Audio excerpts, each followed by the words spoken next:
Assalamualaikum warahmatullahi wabarakatuh. Good morning, Mrs. Dian, and good morning, my beloved friends who are attending this class. I'm very grateful for the opportunity that has been given to me to be able to present my work, and I really appreciate to all of my friends who are paying attention to my presentation. First of all, let me introduce myself. My name is Novelia Ramadhani. So, we here must be familiar with the phrase, love yourself. If it's not us, who else? So I want to ask you guys, what do you think about self-love? Love myself. Okay. So, based on a journal, self-love is a behavior of respecting oneself, accepting and admitting one's weaknesses, without feeling inferior but trying to improve one's weaknesses and turn them into positive things. But did you know that many people misinterpret the meaning of self-love? Many people hide behind the word self-love, which makes them fall into a state of toxic self-love. Toxic self-love. What is toxic self-love? Toxic self-love is an unhealthy condition that occurs when individuals love themselves too much and without limits. If we start to love ourselves too much or unreasonable, this will actually make us unable to accept the existence of others. People who are in toxic self-love have several characteristics. Number one is always feel right. People who always feel right tend to not accept other people's opinions, not accept criticism, and not want to be blamed. Number two, behave as their pleasers.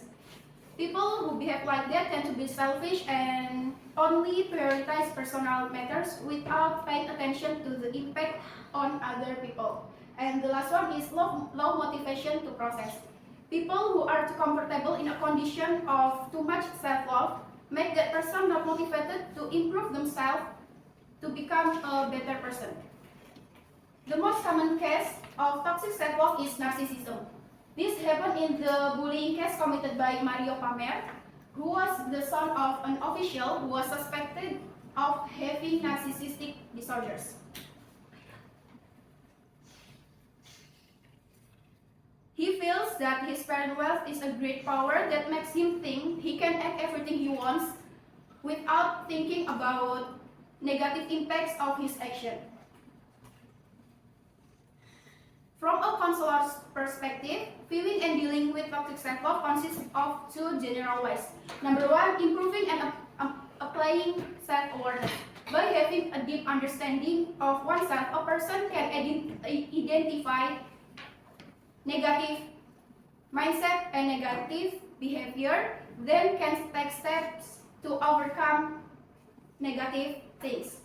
And number two, understanding the true meaning of self-love. Self-love is actually closely related to self-improvement. A person who is able to love themselves in a good way and sincerely will also feel like there has enough value to continue making self-improvement. And I want to say, if you are not perfect and have many weaknesses, never justify your weaknesses under the word of self-love. Because in reality, humans will continue to try to be better over and over every day. So, if you want to get more, please do more. Let's grow and gain mental health.